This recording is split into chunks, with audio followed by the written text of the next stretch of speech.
Magandang araw sa inyong lahat mga bro. So meron tayong gagawin dito na Kawasaki Rouser 135 daing motor. So nandito tayo ngayon mga bro sa may Makati. Yan, so nasa Makati po tayo ngayon.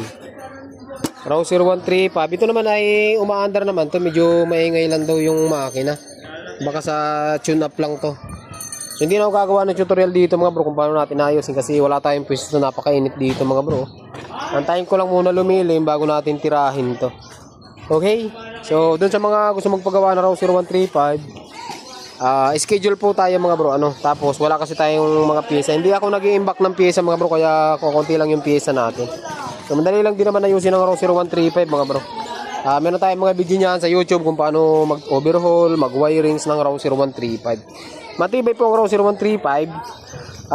Hanap lang kayo ng gumagawa talaga ng Rouser kasi kapag pinagawa nyo to sa hindi naman gumagawa, dun nasisira yung Rouser, tapos sasabihin sirain, pero hindi naman talaga talaga siya mga bro, tagasin siya, pero mayroon naman solusyon yan, mayroon solusyon niya kung paano ayusin yung tagas ng Rouser na ito.